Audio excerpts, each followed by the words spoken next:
Letos je že 4. Frisk, danes je bila otvoritev. Kakšna je posebnost letošnjega festivala? Ja, letos torej poteka že Festival računalništva in sodobnih komunikacij 4. leto zapored.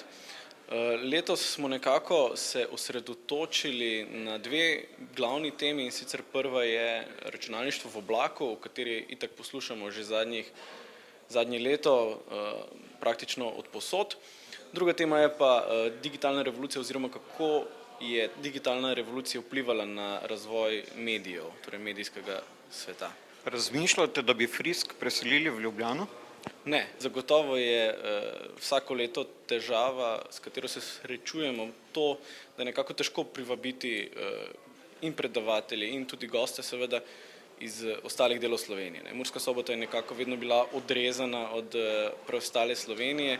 Zdaj zadnje leta se to z avtocesto nekoliko zboljšalo. Kaj pomeni Frisk za lokalno skupnost? Frisk za lokalno skupnost pomeni, da prenesemo ene debate, ki sicer potekajo na slovenskem, evropskem, svetovnem nivoju, da jih prenesemo v lokalno skupnost, ampak čeprav smo na nek način lokalpatrioti, pa gledamo na to, kaj lahko da festival v Murski Soboti in regiji, je vendarle potrebno stvari gledati veliko bolj širše.